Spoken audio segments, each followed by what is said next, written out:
puji syukur marilah kita akan datang kehadirat Allah Subhanahu wa taala yang mana atas rahmat hidayah serta inayahnya kita semua dapat berkumpul bermuhajahah dan mudah-mudahan berkumpulnya kita di sini mendapatkan keberkahan, mendapatkan manfaat tentunya ya. Amin. Amin.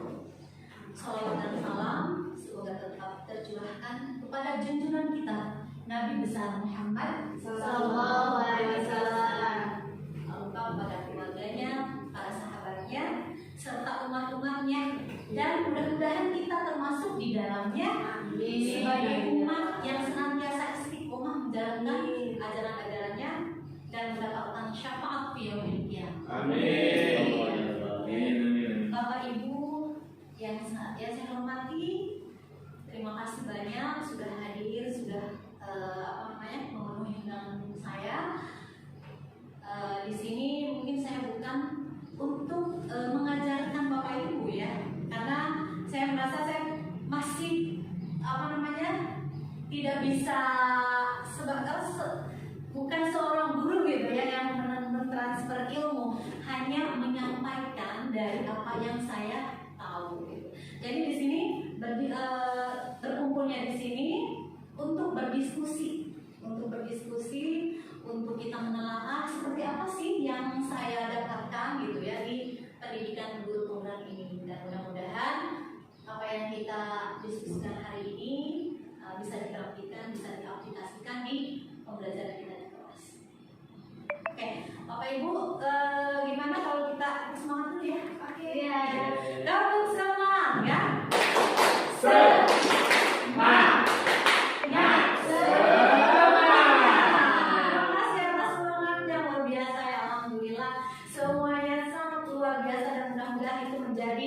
Motivasi positif kita menjadi seorang guru ya, dan guru itu katanya harus semangat, harus bahagia, harus semangat, karena kita akan menularkan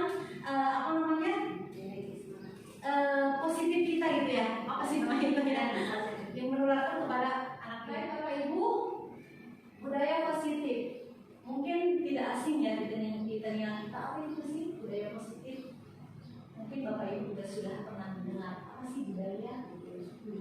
Coba ada yang mau menyampaikan apa sih yang pernah kita lakukan ya tentang budaya positif di sekolah khususnya? Siapa yang mau? Ya, saya ya. Ya, budaya positif itu kan artinya kebiasaan ya, kebiasaan yang positif yang kita lakukan pada setiap hari dalam diri kita. Salah satunya adalah disiplin. Kemudian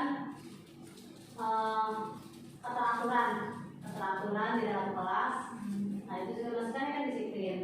Selain itu tanggung jawab, kemudian mandiri, itu adalah salah satunya. Ya. Kita bisa silakan. Ya. Menurut saya juga budaya positif budaya atau kebiasaan yang biasa dilakukan sehari-hari. Contohnya ya, contoh kecil aja ya, membuang sampah pada tempatnya, kemudian mengucapkan salam apabila bertemu dengan murid, orang lain atau guru, bersama guru, ya. Itu hal-hal yang hal-hal yang nggak perlu nggak perlu diinstruksikan lagi ya. Kebiasaan positif yang sehari-hari, hal-hal yang kecil. Baik, untuk menggali lebih lanjut, saya mengundang Mr. Fali sebagai pimpinan saya ya untuk memberikan saran dengan pengalaman.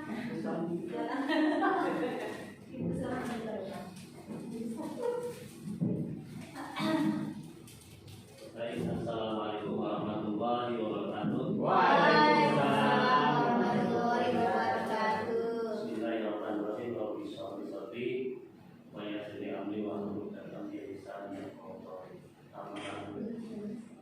yang saya hormati Terus SPD, yang saya hormati Bapak Ibu guru yang alhamdulillah hari ini sudah hadir dalam rangka seminar yang akan disampaikan oleh guru penggerak kita yaitu Miss Rustini SPD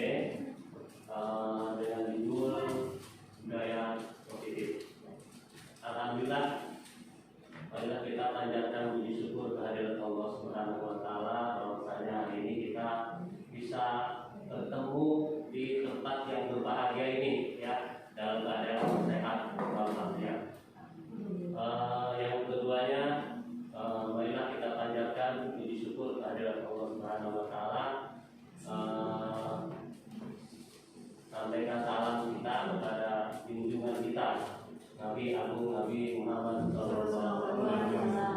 Bapak Ibu yang saya hormati, ini hanya pengantar ya, pengantar di mana nanti Terus akan menyampaikan hal-hal tentang budaya positif, dan marilah kita sama-sama ikuti apa yang disampaikan oleh Misirus. Dan Bapak Ibu, kata tadi Misirus ya, bukan mengajari ya Bapak Ibu ya, tapi kita sama-sama sharing ya, sama-sama sharing, sama-sama memberikan masukan, bukan saling menggurui atau menyalahi ya.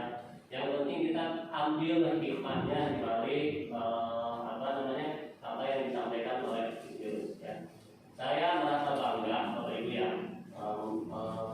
mempunyai teman atau saudara seperti Misirus ya. Mungkin untuk yang lain yang sampai diri atau ya mungkin bisa ikutin saja ya apa jejak Misirus. Mungkin insya Allah kedepannya mungkin guru-guru yang lain yang bisa mengikuti ya. Setelah jadi guru penggerak mungkin bisa langsung menuju ke guru P3K ya. Karena boleh. Menurut informasi ya, setelah menjadi guru P3K, insya Allah nanti bisa mencalonkan menjadi pimpinan. Amin. Setiap kepala sekolah ya. Mudah-mudahan apa yang nanti disampaikan di Misirus mendapatkan ilmu yang lebih Saya juga belum paham ya Bapak Ibu ya, seperti apa sih guru penggerak itu ya. Nanti tujuannya nanti kemana ya, yang penting kita ikutin. Mudah-mudahan acara hari ini mendapatkan ridho dari Allah. Amin. Semuanya bisa mengikuti dari awal sampai akhir. Mungkin itu saja sebagai pengantar dari saya. Kurang lebihnya mohon maaf. Wassalamualaikum warahmatullahi wabarakatuh. Waalaikumsalam warahmatullahi wabarakatuh. Terima kasih banyak peserta hari ini sudah memberikan sambutannya. Mudah-mudahan dari motivasi peserta hari ini kita bisa lebih menjadi sebagai seorang pendidik yang apa memulai tadi dari peserta hari ini. Apa sih guru penggerak itu bagaimana gitu ya. Nah, tujuan dari guru penggerak itu sebenarnya bukan untuk mencari karir ya, tapi lebih ke mudah-mudahan kita senantiasa bahagia, karena kebahagiaan itu akan menimbulkan sesuatu yang positif. Ya, dari kebahagiaan, coba kalau kita lagi rumit, lagi ada masalah, mungkin akan ke bawah-bawah ya. Sampai kita mengajar kalau udah itu nggak mudah gitu ya, ngeblank gitu, mau ngapain gitu. Mudah-mudahan kita selalu bahagia ya. Amin. Halo, saya Sus ini. Ya, tidak kenal di sini. Ya, dari dulu SD Rumah Esa ini. Oke. Nah, Bapak Ibu, kesan pertama apa sih dari yang kita ikuti di pembelajaran kali ini? Deg-degan ya. Oh iya. Saya sebenarnya deg-degan nih. Semangat nih deg-degan ya. Semangat. Terima kasih teman-temannya. Terus ada lagi kesan pertama. Menggelora itu ya. Ada rasa penasaran gitu ya. Rasa ingin tahu ini kemana cerah ya. Kita pengen ngambil satu. Sebenarnya modulnya banyak Bapak Ibu, dari 3 modul. Ini baru mau masuk modul 2. Ini sudah tugasnya kayak rantai gitu. Banyak banget gitu ya. Nah ini ya teman-temannya peserta ini terlibat aktif, mudah-mudahan semuanya aktif ya. Dan saya mudah-mudahan bisa menjawab juga. Kalau tidak bisa menjawab mohon maaf ya, karena keterbatasan ilmu saya saja ya. Kemudian bersikap bijaksana untuk mendominasi diskusi. Nah, mungkin sudah pahamnya capaian umumnya modul 1.4 memahami konsep pendidikan menurut Ki Hajar Dewantara dihubungkan dengan konsep budaya dan lingkungan positif di sekolah yang berpihak pada murid. Kemudian melakukan evaluasi dan refleksi dan memahami peran sebagai guru untuk membangun budaya positif dengan menerapkan konsep disiplin positif dalam berinteraksi dengan murid. Capaian khususnya mendemonstrasikan ini CP-nya ya. Oke. Kemudian eksplorasi konsep. Yang pertama perubahan paradigma dan stimulus respon lawan teori kontrol. Nah, nanti kita bahas apa sih paradigma stimulus respon itu dan teori kontrol ini lawannya gitu ya. Antara stimulus respon lawannya itu teori kontrol ya. Kemudian dan tiga motivasi yang harus ya Bapak Ibu. Apa saja sih poin penting pada sesi sebelumnya yang kita paparkan tadi? Apa yang menjadi dalam pikiran kita apa sih gitu ya? Yang mau diketahui lebih lanjut yang saya paparkan tadi yang tadi tiga restitusi, kemudian budaya positif di kelas ya. Ada nggak terbersit dalam pikiran Bapak Ibu? Dari stimulus respon ya. Stimulus respon lawannya tadi teori kontrol. Ya apa sih gitu ya? Penasaran apa sih? Kok jadi ada lawan-lawan?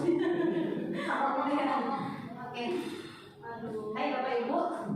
Nah, jadi pembelajaran kita ambil dari pemikiran Ki Hajar Dewantara.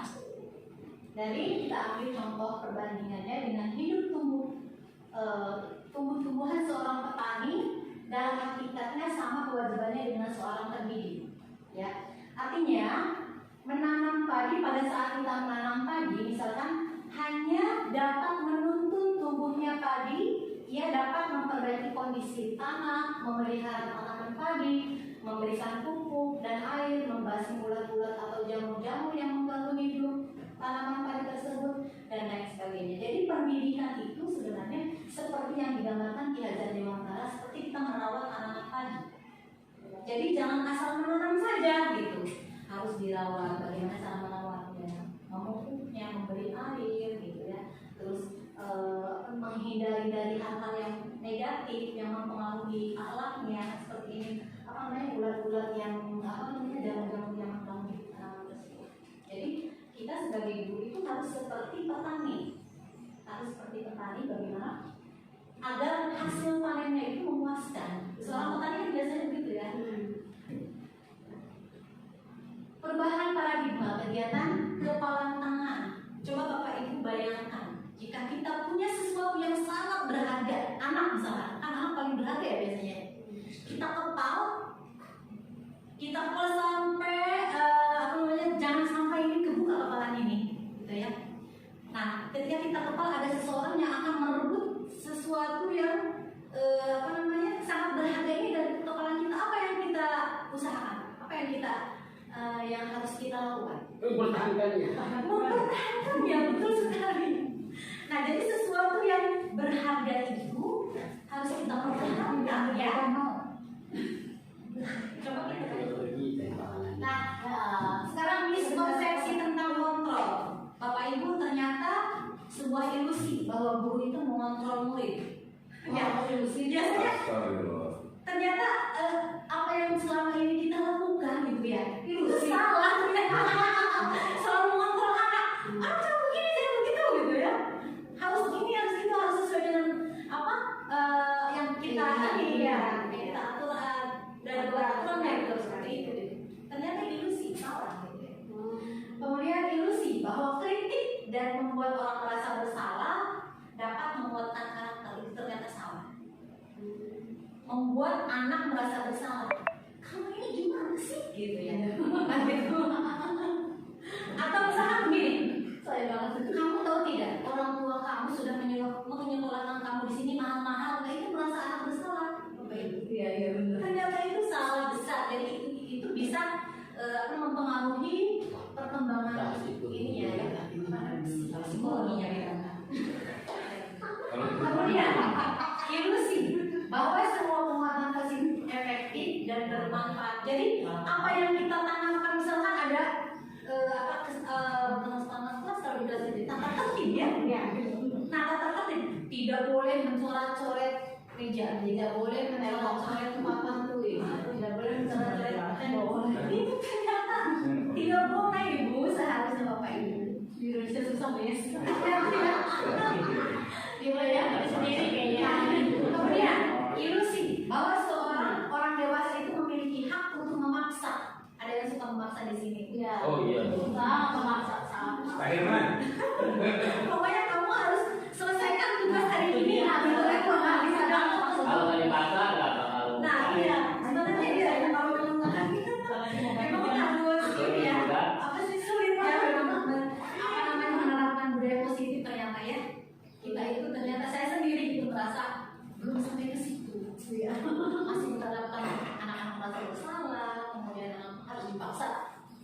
bisa nulis, ternyata menurut Ki Hajar Dewantara itu kurang bagus itu.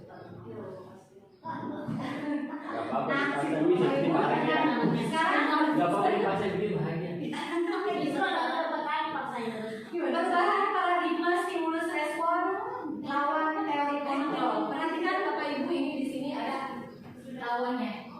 Untuk stimulus respon, kita mencoba mengubah orang agar berpandangan sama dengan kita. Bisa tidak? Berlatar belakang beda dengan kita, karakternya beda dengan kita, harus sama dengan keinginan kita. Bisa tidak menurut Bapak Ibu? Tidak bisa Bapak Ibu ternyata. Anak itu tidak bisa kita paksakan harus seperti kita, harus seperti yang diinginkan orang tua. Ternyata tidak bisa. Ya. Ini stimulus respon. Masih di tahap ini kita banyak ya. Kemudian, sedangkan teori kontrol kita berusaha memahami pandangan orang lain tentang pandangan luas, bukan hanya di satu sisi saja.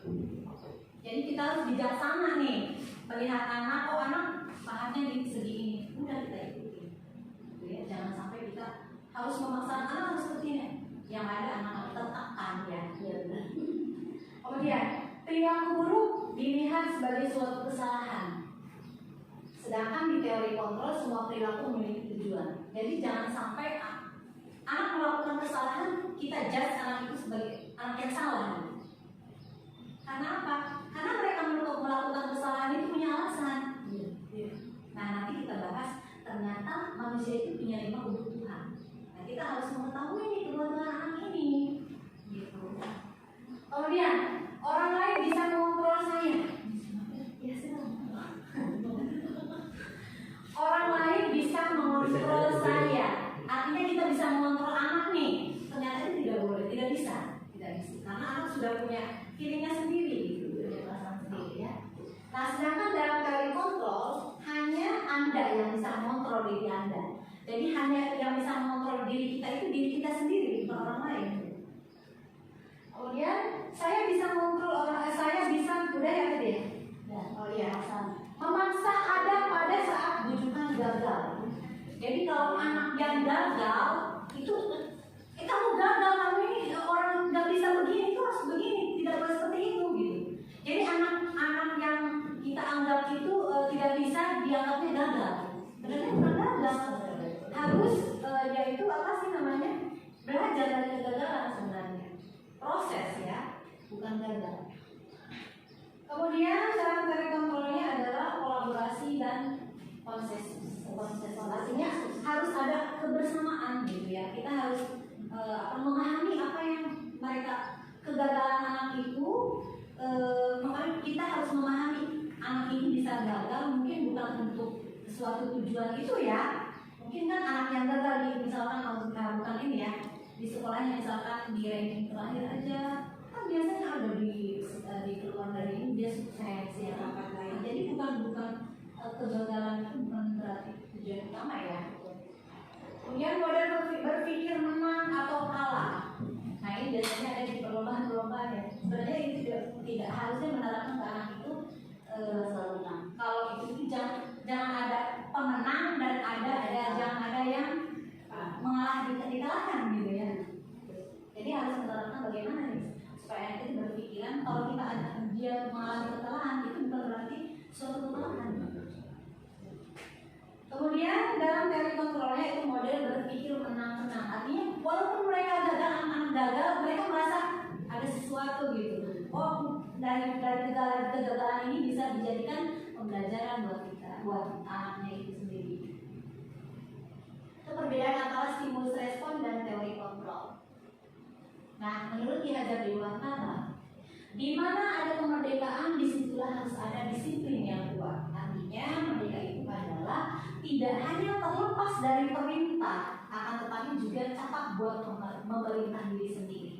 Artinya kita bisa mengontrol diri sendiri ya. Merdeka itu bukan untuk terlepas dari perintah orang lain, tapi memerdekakan diri.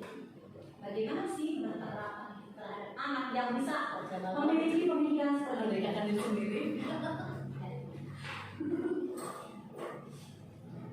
Nah, ini sudah kita tahu ya, berasal dari artinya belajar. Jadi disiplin ini artinya belajar. Artinya kita menerapkan disiplin ini bukan dengan peraturan-peraturan, tapi ternyata disiplin ini belajar dari kesalahan. Misalnya kesalahan, nah anak akan berpikir, oh ini ternyata tidak bagus. Jadi belajar disiplin itu adalah belajar.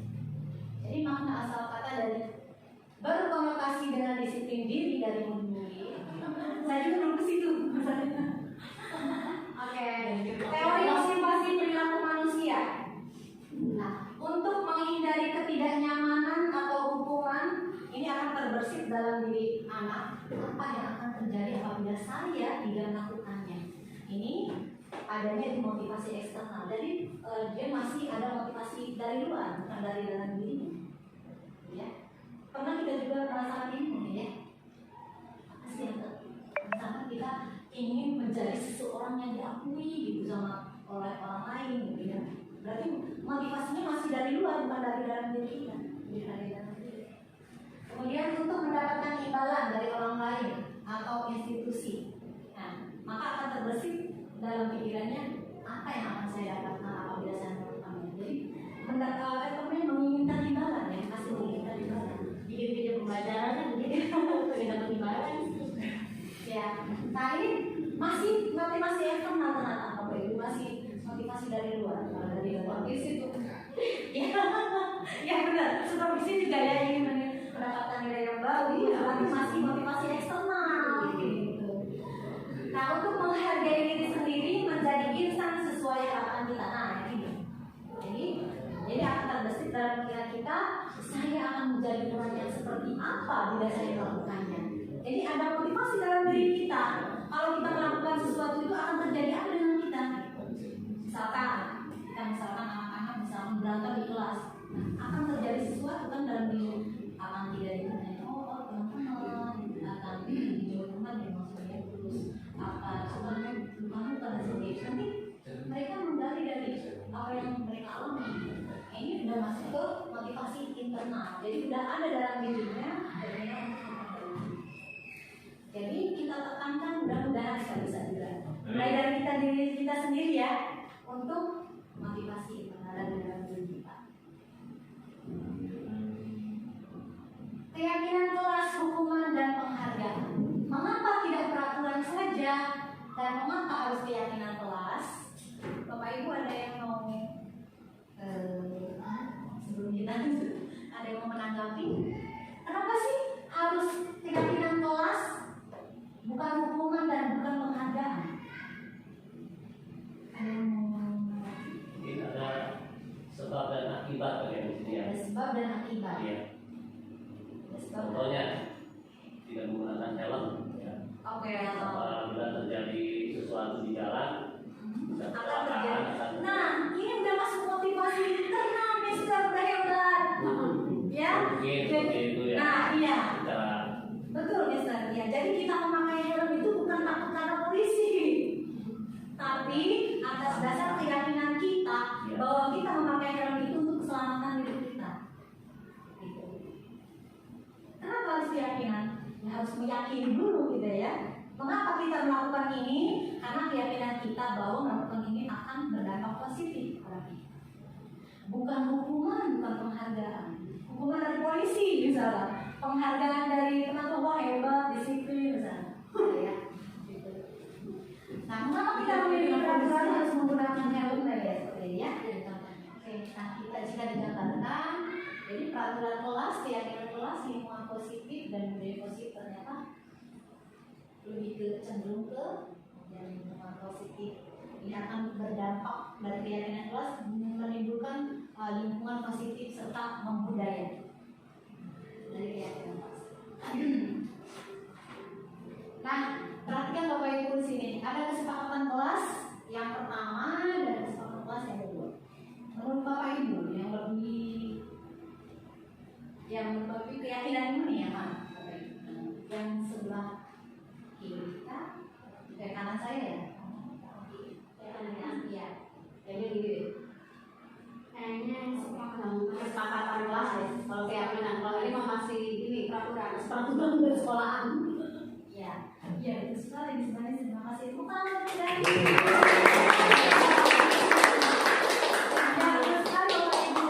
dulu bergerak. Jadi memberikan budaya positif itu kepada anak-anak bukan seperti peraturan kelas seperti ini ya. Datang tepat waktu, harus mengucapkan salam, gitu ya. Harus menjaga kebersihan sekolah, berdoa sebelum dan sesudah kegiatan, aktif dalam pembelajaran. Dilihatnya memang bagus positif, semuanya positif. Cuma caranya, cara penyampaiannya, deskripsinya gitu. Kayaknya di sekolah kita banget tuh, Bis. Ya, masih. Saya juga masih. Iya benar banget. Nah, sebenarnya Bapak Ibu yang menurut Ki Hajar Dewantara, ini yang harus kita pahami. Jadi yang lebih penting aku bisa memahami, gitu ya. Sebenarnya apa sih, harus bagaimana dia? Gitu. Jadi ada dalam dirinya itu termotivasi. Oh iya, kami kan sayang sama gurunya, saling menyayangi. Kamu berikan semangat belajar, jadi kamu ya harus semangat gitu. Kalau kamu harus bersemangat, anak kamu nggak bisa ya. Tapi kalau dalam diri, oh iya semangat, datang tidak boleh telat.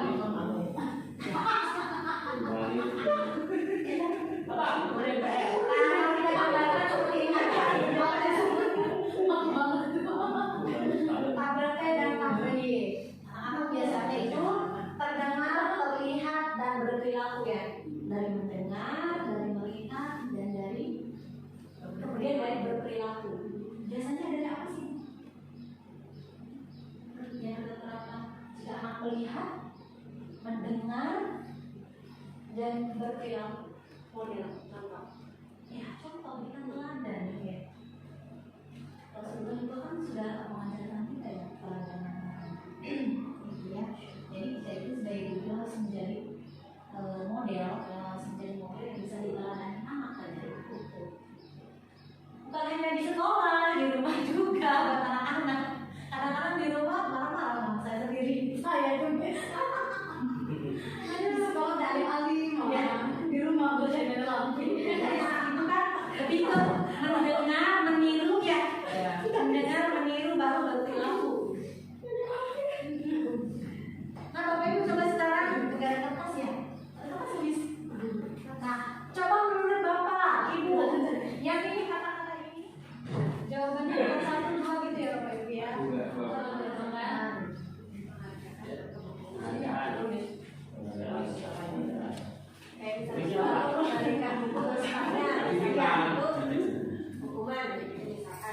Ya, ini aja Bapak Ibu, ini aja. Keyakinan kelas atau nilai kebajikan yang jawabannya. Kebajikan atau Pakai nama enggak? Oh yes. Pakai nama. Pakai nama. Sudah eksternal. Bis pakai nama. Iya, pakai nama. Iya, biar dilihat mana nih. Pulpen lo punya. Ini sama terus sebentar. Apa pengajaran?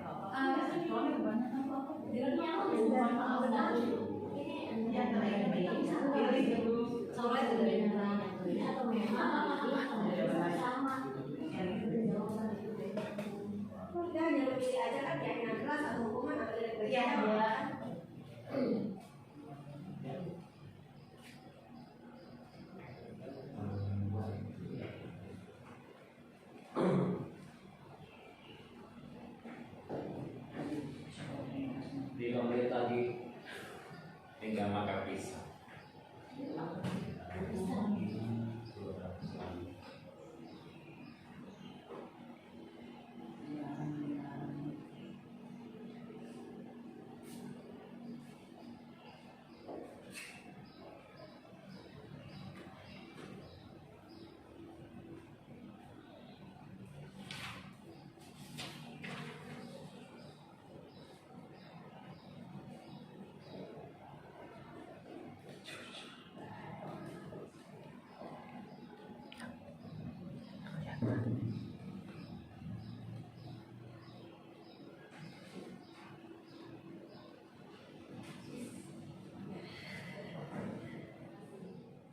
Padahal coba pada ibu. Tapi ya, poin. Soalnya kurang ya.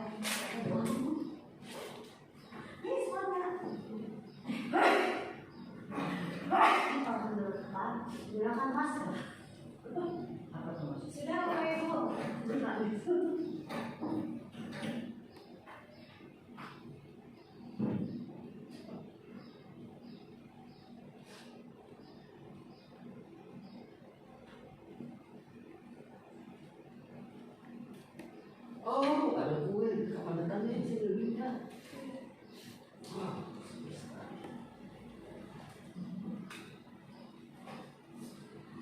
Makan lagi. Jadi itu yang makan lagi.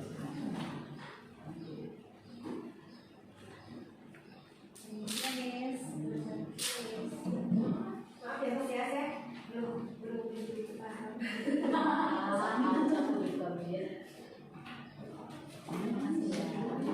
Wis mau dikirim ke Pak Nadiem ya?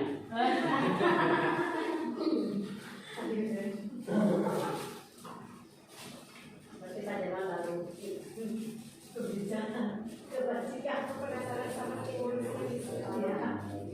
Ya. Sudah. Allah makasih ya. Ya,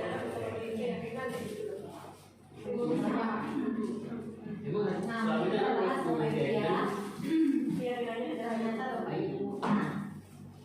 Jadi keyakinan yang dituju, kebajikan yang dituju itu adalah selalu kembalikan buku ke tempatnya, itu tanggung jawab barunya kita punya. Jadi jangan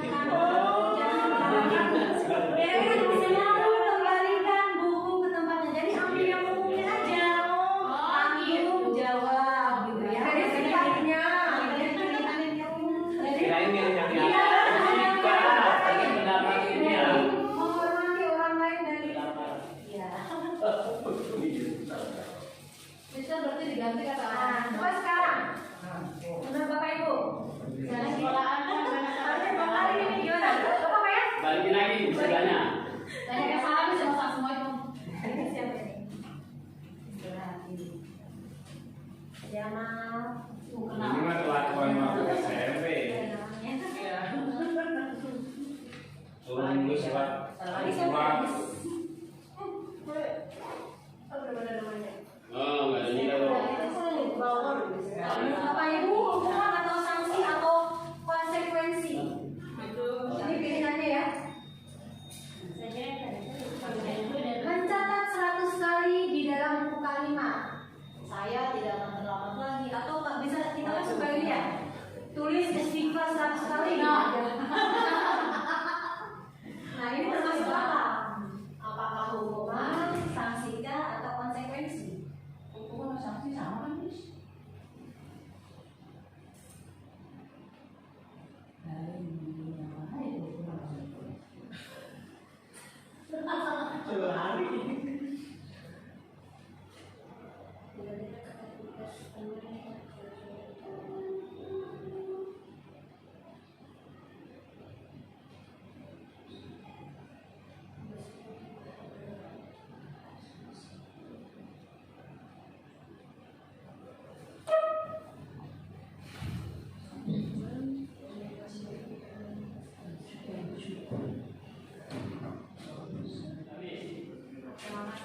Oh.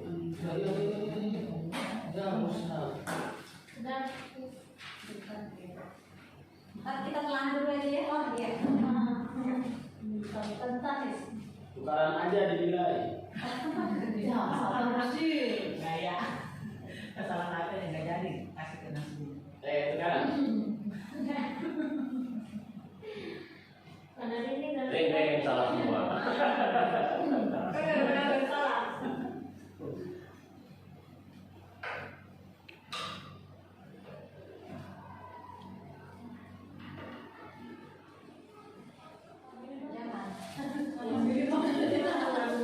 Cici, masuk bunga. Baik Bapak Ibu, kita lanjutkan ya. Ya, nih. Nah, jenggreng. Wah, bisa. Aku lihat. Salah satu. Ada semua ini. Nomor satu. Nomor satu. Salah. Yang terakhir. Nomor dua Lain salah. Nomor satu salah, yang lainnya benar. Saya benar. Salah. Salah ya. Bapak Ibu, boleh tidak kita memberikan konsekuensi? Boleh. Boleh. Boleh. Karena disesuaikan dengan kegiatan anak. Iya. Contoh di sini, benar berarti. menggantikan kertas tugas teman yang telah dicoret-coret, itu konsekuensinya harus diganti. Ganti. Ya boleh. Ya. Itu perlu Iya, tanggung jawab. Makan tanggung jawab. Kemudian Benar. murid disuruh untuk mengenakan membersihkan tumpahan air di meja tulis karena tersenggol pada saat belajar. Konsekuensinya kan harus Iya, ya. Jadi boleh-boleh saja Bapak Ibu. Nah, ini juga ya. Lari sampai di lapangan basket 2 kali karena Yo, terlambat saya 10 setuju, Pak. menit. Kan teman-temannya udah lari. Iya. Dia baru datang, disuruh lari lah sama guru PJOK-nya. PJOK. Nah, konsekuensi boleh gitu. Saya hukuman. Hukuman pelajaran. Jadi kita jangan memberikan hukuman. Konsekuensi aja lah. Gitu. Malah saya itu hukuman. Kalau hukuman kan anak lebih ke apa namanya merasa ini ya. Teguran gitu ya. Iya. Jadi yang sama katanya itu konsekuensi sama sanksi ya? Iya. Biasanya hukuman sama sanksi ya? Iya. Sanksi sama konsekuensi. Nah, Bapak Ibu, dihukum oleh penghargaan. Nah, biasanya penghargaan pendek dan jangka panjang, kemudian penghargaan itu menghukum, kemudian penghargaan itu mengurangi ketepatan. Ternyata ya, Bapak Ibu, penghargaan itu jadi efektif ternyata. Kita ternyata sering ya kita juga memberikan penghargaan. Ternyata kurang efektif. Kenapa? Psikologi anak. Jadi anak itu nanti ketika kita diberikan penghargaan pada saat dia melakukan itu tidak ada yang menghargai, dia akan merasa, oh aku tidak dihargai, biasanya dihargai. Oh, berperan. Penghargaan gitu. Jadi berperan. Ya. Bukan, jadi dia motivasinya bukan dari sendiri, dari Iya, luar. dari penghargaan itu. Jadi karena dari adanya penghargaan. Oh, eksternal ya. Ya dari Iya. Tapi beda. penghargaan itu merusak hubungan. Betul, kalau kita memberikan penghargaan pada salah satu siswa, siswa lain akan cemburu sosial. Nanti akan merusak hubungan mereka nih, gitu kan? Biasanya anak-anak itu kalau merasa nilai gitu, kalau temannya itu penghargaan karena nilainya bagus, misalnya akan mempengaruhi hubungan mereka. Ternyata tidak boleh ya penghargaan. Jadi kita nggak boleh konsekuensi ya? Iya, konsekuensi. Nah, perbedaan hukuman dan sanksi. Hukuman itu sesuatu yang menyakitkan harus terjadi. Biasanya kalau hukuman itu kan kita harus apa sih dengan fisik atau dengan kata-kata juga bisa hukuman itu ya. Kemudian membuat anak sakit fisik maupun hatinya dengan cara kita mengejudge anak itu salah gitu kan akan merusak hatinya, merasa sakit hati. Kemudian anak akan membenci kedisiplinan. Ternyata anak akan membenci dengan disiplin yang kita buat.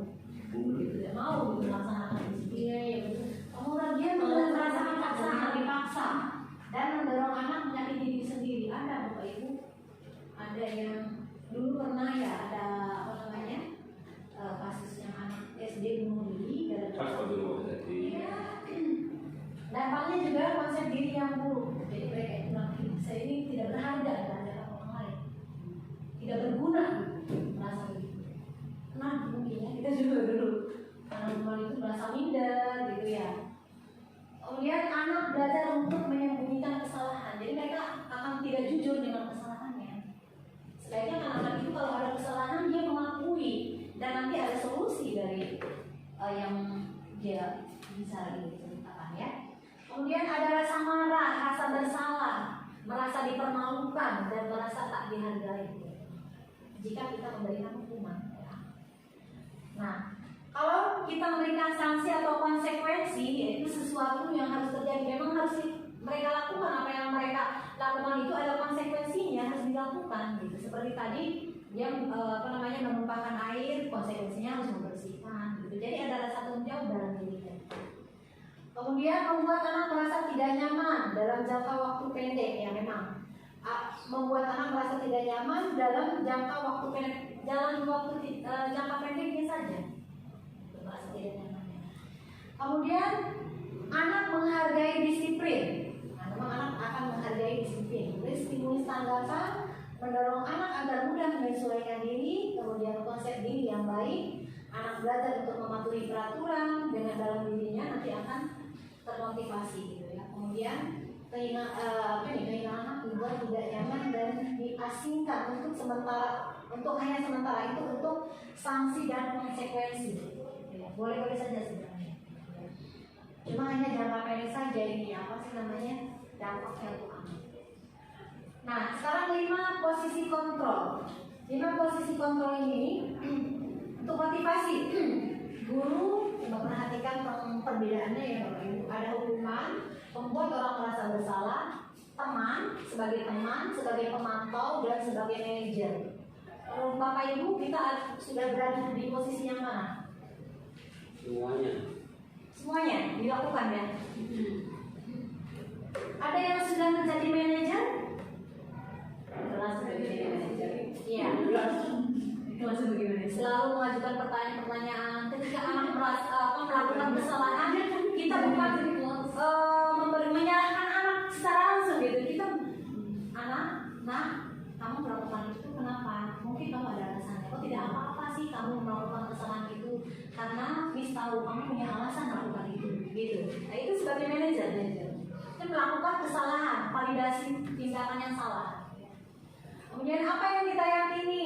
Nah kita sini sudah merasa di mana nih posisinya? Apakah masih penghukum, masih pembuat orang merasa bersalah, atau sudah menjadi teman, atau pemantau dan manajer? Mungkin yang pemantau itu sudah mulai bagus ya Bapak Ibu ya. Nah ini misalkan pertanyaan penantinya itu menghitung dan mengukur, gitu. Artinya seperti ini. Nah seberapa jauh kamu bisa melakukan itu? Sesudah itu ya. Jadi menanyakan ke anak itu apa yang mereka lakukan itu sejauh mana gitu. Kemudian apa peraturannya? Kembali ke peraturan di kelas. Misalkan kamu melakukan ini, kamu tahu tidak peraturannya apa? Nah gitu itu sebagai kita pemantau. Kalau manajer, apa yang kita yakini? Kita kan sudah membuat kesepakatan kelas. Kamu yakin kan? Kesepakatan kelas itu sudah kita diskusikan bersama-sama. Menurut kamu yang kamu lakukan itu sesuai dengan keyakinan kelas yang kita buat. Nah gitu. Itu mau manajer gitu ya. Baik Bapak Ibu paham ya? Iya. Yes.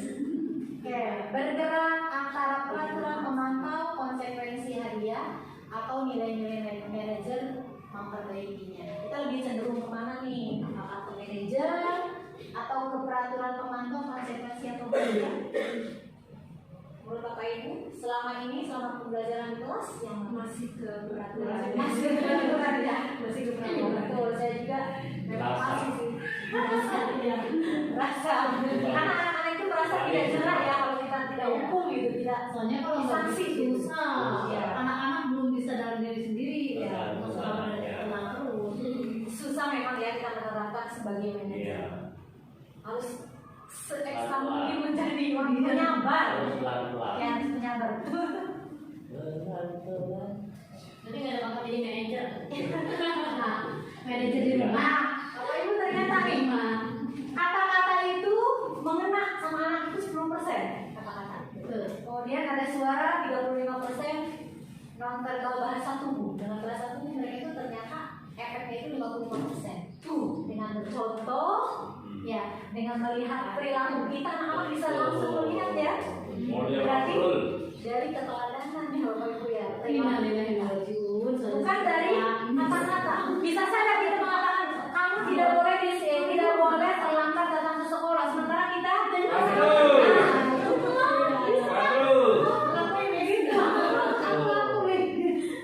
ternyata kata-kata itu dampaknya itu ke anak itu hanya 10% saja ternyata.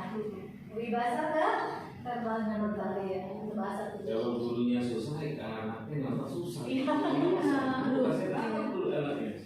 Jadi orang susah. Nah, coba Bapak Ibu. Oke, sekarang uji suara ya. Dari nada suara akan berbeda. Anak bisa menerima, misalkan, coba nada suaranya. Apa yang kamu lakukan? Apa yang kamu lakukan? Gitu ya. Kamu tuh apa yang kamu lakukan? Nah, dari ekspresi wajah ini sama nada oktav suara itu akan mempengaruhi Bapak Ibu ternyata. Dulu bahasa Indonesia itu beneran. Itu dia. Coba Miss Balis. Ayo Indonesia. Biar anak merasa apa sih? Mengenai itu ini sana masuk. Biar aku ini aja terus. Kalau di sini gini. Kita harus. Sampai kita lupa. Kayak kamu aku enggak. Dulu di wajahnya yang wow. Dalam siapa aja boleh. Aku. Iya. Apa yang kamu mau Pak? Nah, menurut Bapak ini ekspresi Miss Baris gimana? Bercanda. Bercanda. Miss. Harusnya bagaimana? Dengan serius. Coba lagi. Tapi jangan nakal lagi.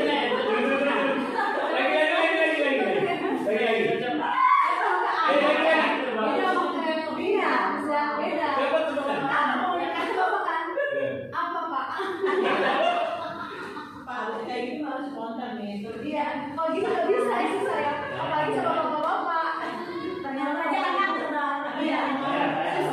ternyata gestur tubuh kita ya, ada suara, gestur mempengaruhi ternyata.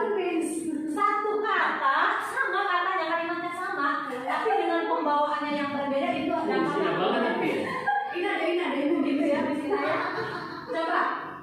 Nah, coba Miss Nina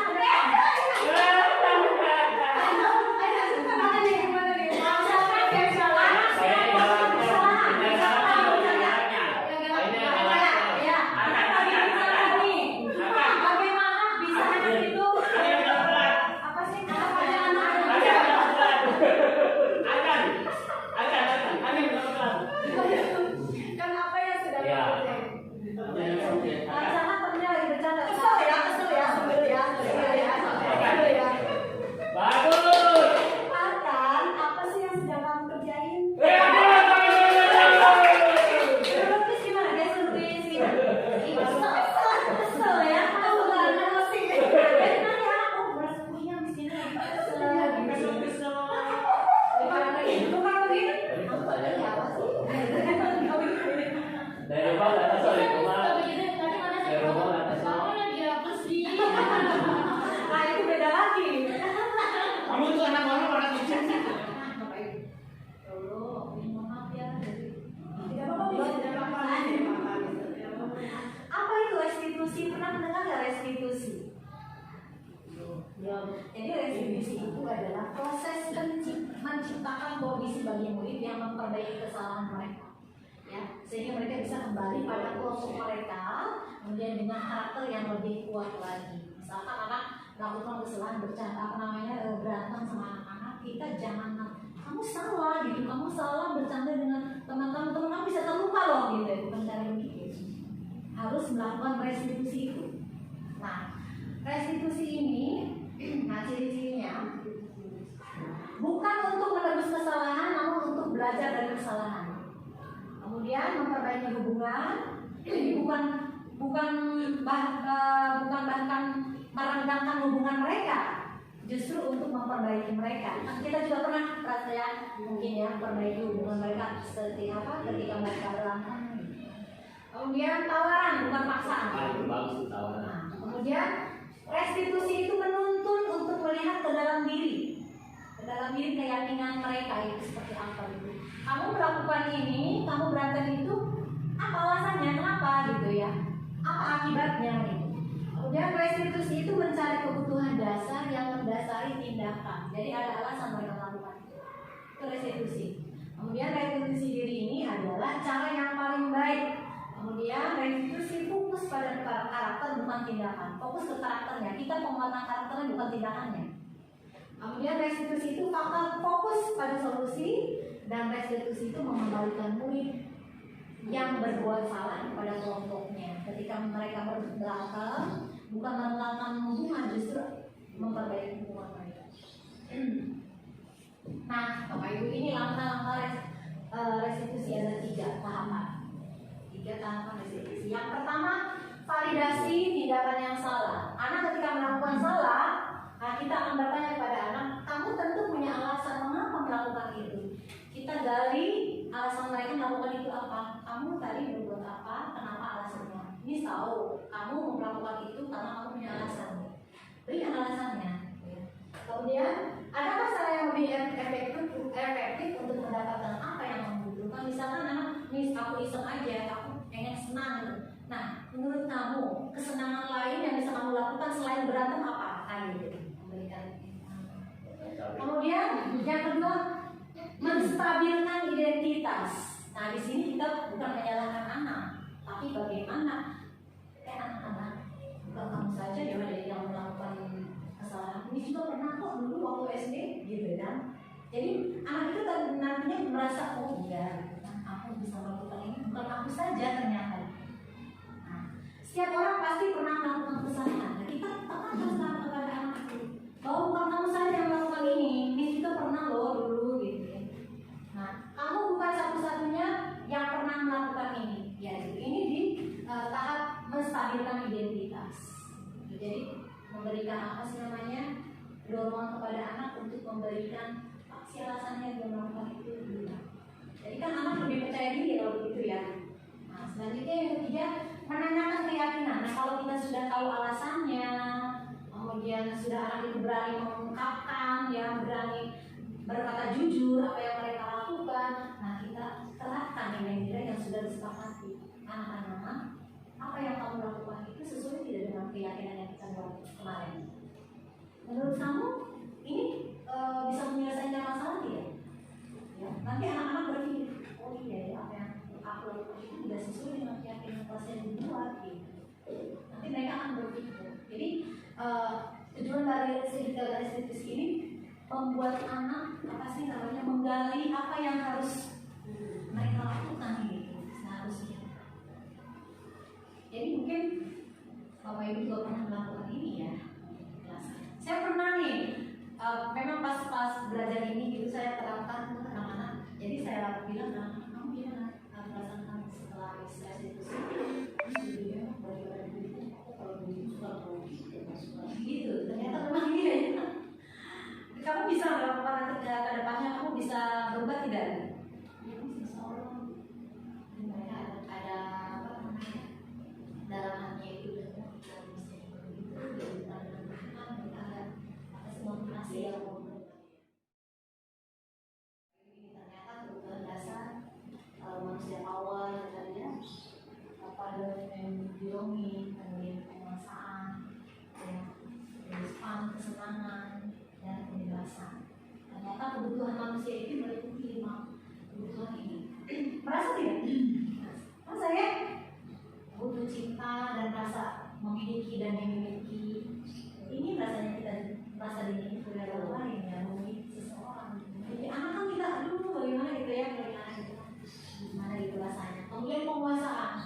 Memang manusia itu juga kan memiliki rasa ingin menguasai ya kan, menjadi pemimpin kah, bukan dari kelompok dulu saya bisa kelompok satu organisasi saja. Di rumah juga kan ya.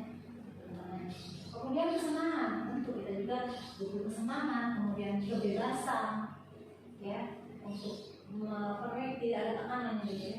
Kemudian untuk bertahan hidup, seperti tadi, bertahan makan, minum dan sebagainya. Ini ternyata kita harus tahu sejauh itu melihat anak-anak itu kebutuhannya itu ternyata 5 kebutuhan ini yang harus kita tahu paham dulu. Nah, benar-benar jadi ibu. Iya, betul. Jadi sekolah itu menurut Ki Hajar Dewantara itu keluarga kedua di sekolah.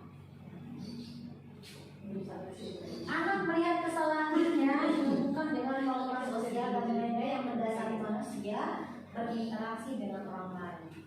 Guru berkata, apa nilai yang kita percaya di kelas yang sudah disepakati tadi ya? Nilai-nilai universal apa yang telah kita sepakati? Kemudian kelas yang ideal itu seperti apa sih? Kamu ingin jadi anak seperti apa? Gitu.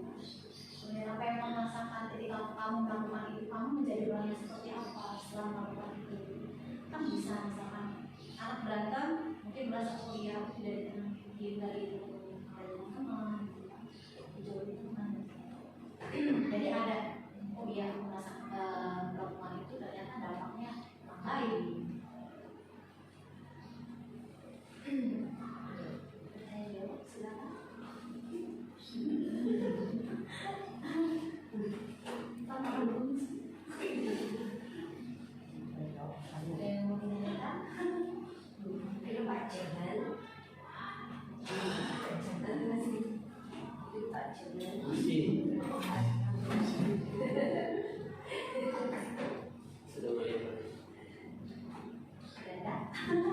Stimulusnya apa Bu?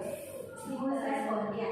Stimulusnya biar anak itu memiliki keyakinan dalam dirinya.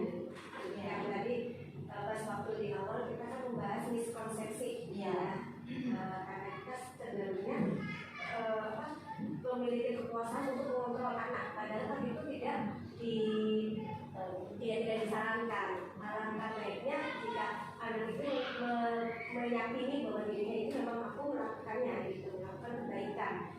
bersikap positif. Nah, untuk memberikan stimulus itu terhadap anak itu gimana? Ya, nah, ini kita membuat keyakinan kelas ya.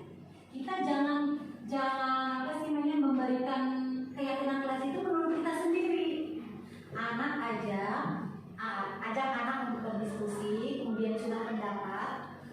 Kamu maunya seperti apa sih di lingkungan kelas gitu? Ajak diskusi. Nah, anak coba kita diskusi hari ini membuat keyakinan kelas gitu. Ayo nih semuanya. Coba kalian coba tuliskan apa yang kamu inginkan di kelas. Kelas impian kamu itu seperti apa? Jadi anak-anak nanti menuliskan ingin nyaman dan nyaman, misalkan terus ingin dicintai gurunya atau jangan terlalu banyak tugas sebagainya. Terus curah pendapat mereka, satu orang minimal 1-2 kalimat. Nah, kita tuliskan, semuanya tuliskan tuh orang siapa saya tulis.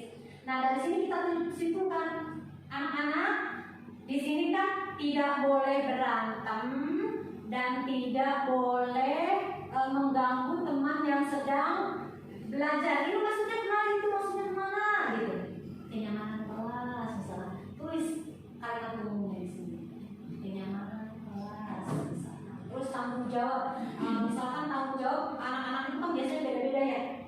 Rapikan sepatu di loker misalnya. Terus tidak boleh mencoret-coret meja, tidak boleh mengganggu teman-teman yang lagi belajar. Baik, maksudnya kemana itu?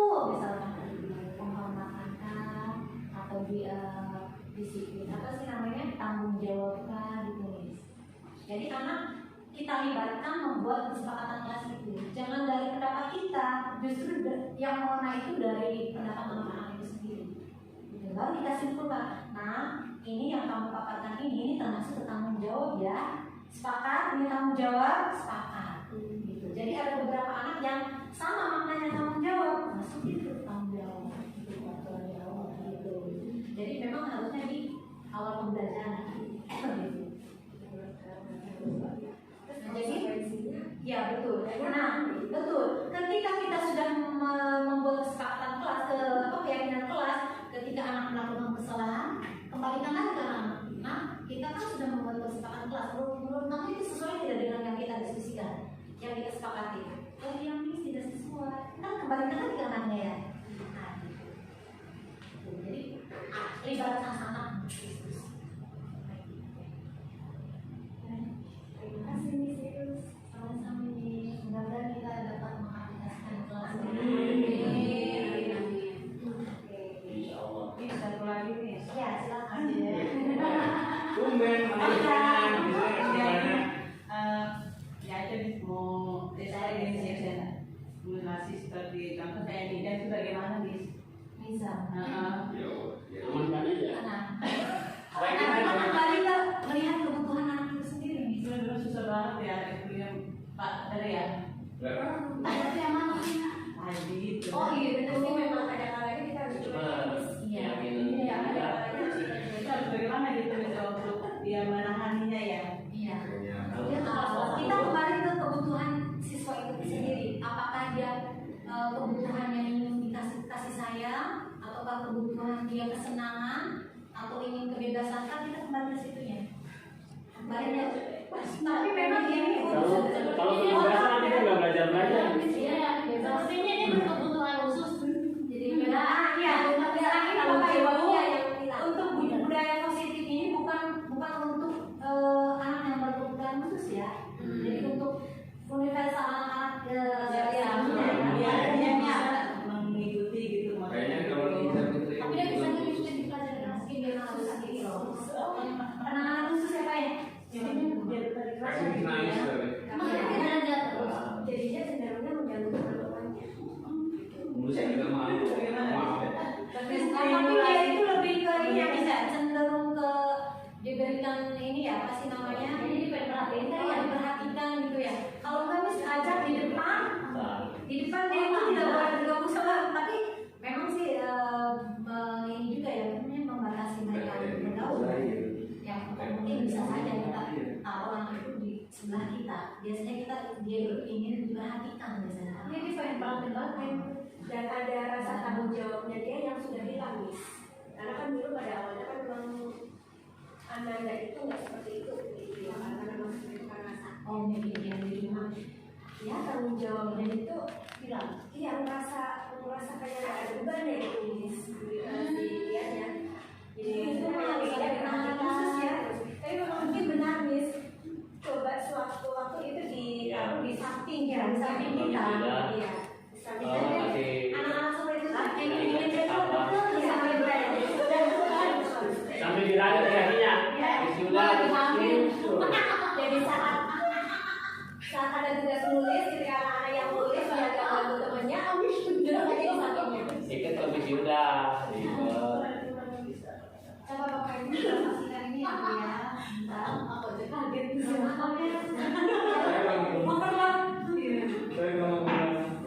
Ya, mau tolong siapa? Hai guys, seperti nyaring kembali hadir dengan informasi yang akurat dan bermanfaat.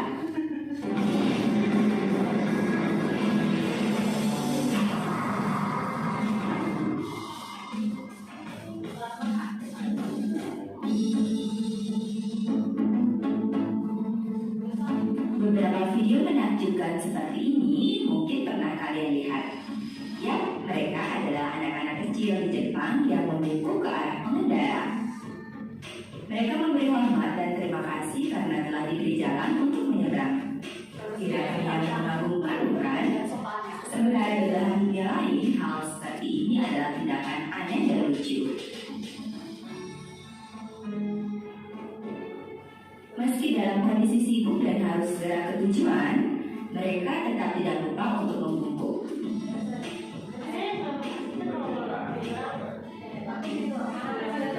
Tidak hanya itu, terhadap robotku, anak kecil di Jepang memberi hormat. Sama arti ya.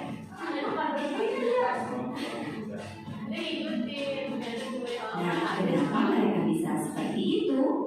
Seperti nyaring mendapat jawaban dari berbagai sumber. Ketika di belahan dunia lain, anak-anak diajarkan dan fokus pada pelajaran akademik, sementara di Jepang sebaliknya. Keluarga dan sekolah dasar lebih fokus memberi pelajaran tata krama, nilai-nilai kebaikan, dan kedisiplinan. Dari sinilah pembangunan karakter itu dimulai. Mereka juga diajarkan untuk mandiri. Orang tua tidak pernah mengantar anak-anaknya ke sekolah. Berapapun umur mereka harus ke sekolah sendiri atau dengan teman-temannya. Anak-anak ini pergi ke sekolah dengan jalan kaki, naik sepeda, atau kendaraan umum seperti bus dan kereta. Mereka dilarang ke sekolah mengendarai mobil atau motor. Ini tentu saja melatih etos kerja keras dan sifat berhemat. Jam sekolah di Jepang dimulai pukul 8 pagi hingga 3 sore. Jika masuk sekolah lewat dari pukul 8, murid diminta berjanji untuk tidak mengulanginya kembali. Namun, janji tersebut akan berubah menjadi tindakan skorsing ketika mereka melakukan hal yang sama di kemudian hari. Skorsing ini berguna untuk memberi ganjaran supaya murid segan untuk mengulangi kesalahannya. Kita tidak akan menemukan yang pagar beras atau sepatu. Semuanya dapat barang yang sama, tas, sepatu, dan seragam disediakan oleh sekolah. Murid wajib mengenakannya tanpa harus membeli sendiri. Anak-anak ini tidak perlu keluar masuk kantor sekolah karena mereka mendapatkan makan siang yang telah disediakan. Kegiatan makan siang ini sangat menarik dan mengagumkan. Di rumah, mereka wajib membawa tapak meja kecil untuk alat nampan, sumpit, sikat gigi dan gelasnya, serta sapu tangan untuk membersihkan mulut. Ketika jam makan siang tiba, ruangan kelas diubah menjadi ruang makan. Murid-murid ini dibagi ke dalam beberapa grup. Ada yang bertugas mengatur dan menyiapkan meja makan, sementara grup lain mengambil makanan di dapur sekolah.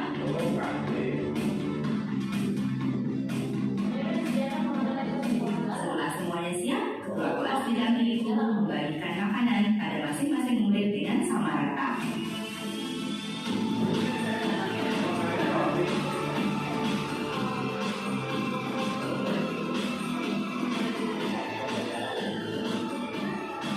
Selesai makan, sama-sama menggosok gigi di tempat masing-masing.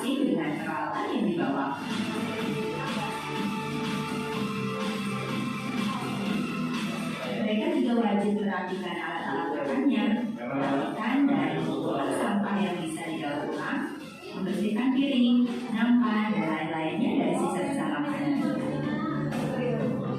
Sina lupa.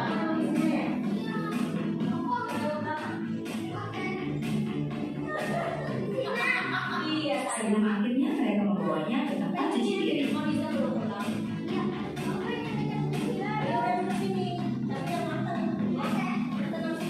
Sebelum ada jam sekolah, anak-anak ini wajib membersihkan ruangan kelasnya masing-masing. Beberapa di antaranya juga membersihkan sudut-sudut sekolah yang mereka.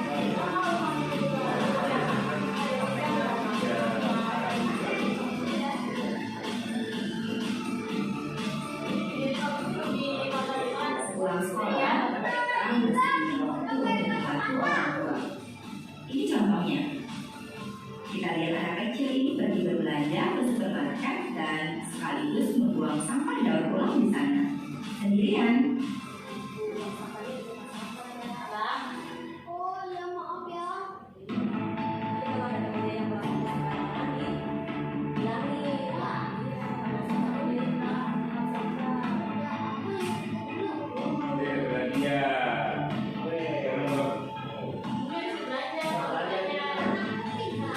Mengagumkan bila anak-anak kecil ini memiliki karakter hebat seperti ini.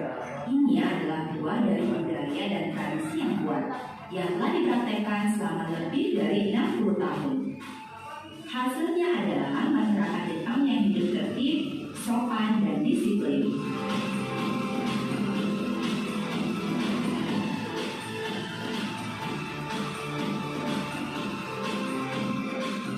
Di setiap sudut wilayah Jepang, kita bertemu dengan orang-orang yang mengantri dengan tertib, berjalan pada tempatnya, dan menghargai orang lain.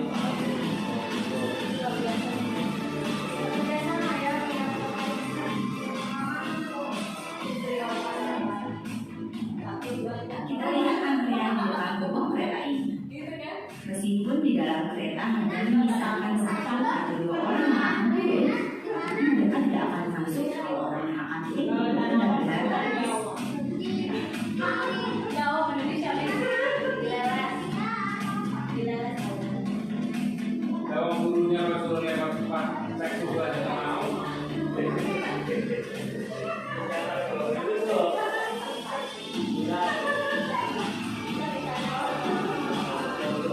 Di eskalator ini kita lihat penuh sesak, tapi tidak ada satupun yang menjawab jalur.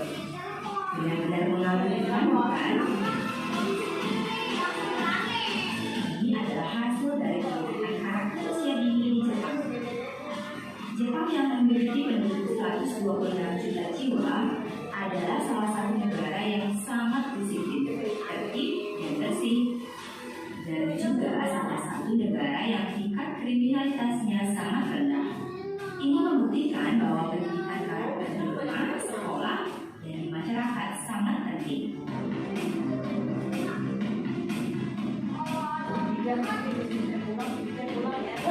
Jika kalian setuju dengan cerita ini, silakan share sebanyak-banyaknya. Pencet tombol like dan subscribe jika berkenan.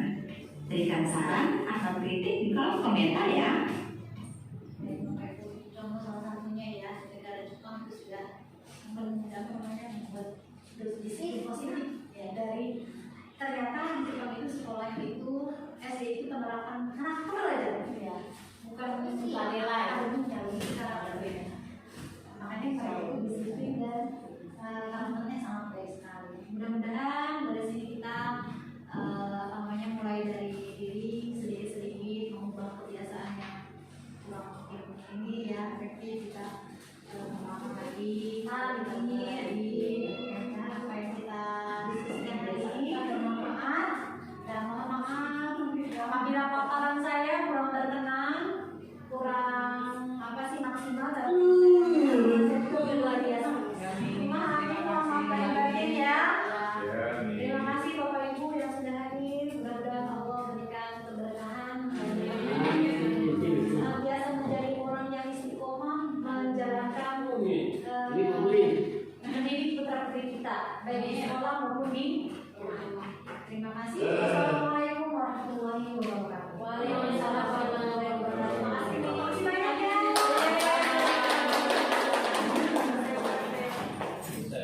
Kita jadi ngerti, Miss. Hanya aku benar gitu. Udah Miss ya, terima kasih. Kasih banyak Maya. Ya, Bu. Oh ini masih ada tuh. Bis, tanda tangan nggak?